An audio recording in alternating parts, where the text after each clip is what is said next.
Stupid butthurt millennials are all over social media whining and crying because the UK voted to leave the EU. They're out on the streets protesting against democracy and in favour of the political establishment.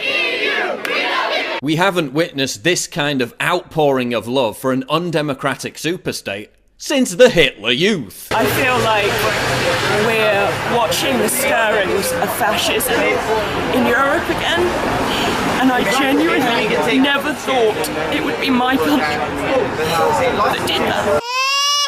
Right, so he voted against being ruled by a centralised authoritarian superstate dominated by Germany, and somehow you think that that makes us fascist. Nine, nine, nine, nine, nine, nine, nine. The media had the temerity to claim that Vote Leave supporters were, quote, low information. Yet here's a video of a 22-year-old woman crying over Brexit because she thinks it will lead to the immediate closure of Nando's restaurant. You're 22 and you're crying because Nando's might close. This is not a spoof. She actually thinks that the UK leaving the EU will force a South African originated food chain to close its doors. Oh, can I even move? Do you have it? Look at these utter morons. They don't know the names of any EU commissioners. They don't even know what the EU does. This idiot thinks that the best thing about the EU is the NHS. The British National Health Service. If you were to list your 3 favourite things about the EU, Holly, what would they be? They would be, well,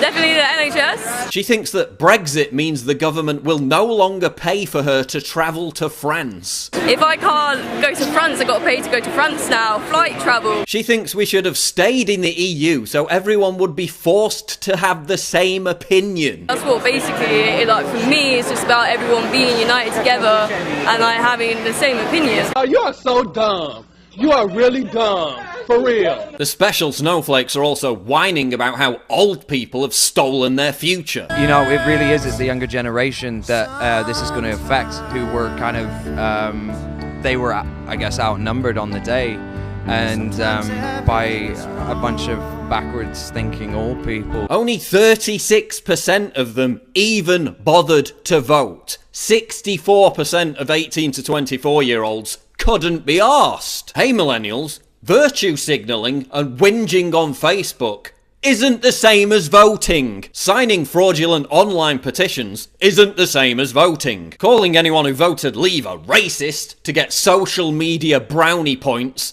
isn't the same as voting. You lost. Get over it. No amount of dumb protest placards or demands for a second referendum is going to change that. Go back to your London swank pads paid for by your rich parents and smoke some more weed. Stop complaining about working class people having no voice, then castigating those same people as backward and bigoted when they express a different opinion to you. Stop denouncing old people like you know more than them. Just wish that our parents and our grandparents would have thought of their children and our generation. This is the generation that fought and died for your freedom to vote in the first place. Imagine if you fought in World War II, saved this country from fascism, and then contributed to British society for the next 70 years, only to have some 18-year-old punk tell you that you shouldn't be allowed to vote. These people built our country, but they're robbing you of such a bright future by deciding to take Britain out of the EU, because those European Union unemployment figures are really impressive, right? 37% youth unemployment in Italy, 45% youth unemployment in Spain, 50% youth unemployment in Greece. Now you're wearing safety pins to prove you're not racist, while carrying signs that say white people need to die, because that's not racist at all. Oh, but it's all about love and free hugs, while you hurl death threats at pro-Brexit politicians and wish cancer upon Leave supporters. Listen, painting love on your face doesn't give you the moral high ground. In fact, it's this very kind of anti-intellectualism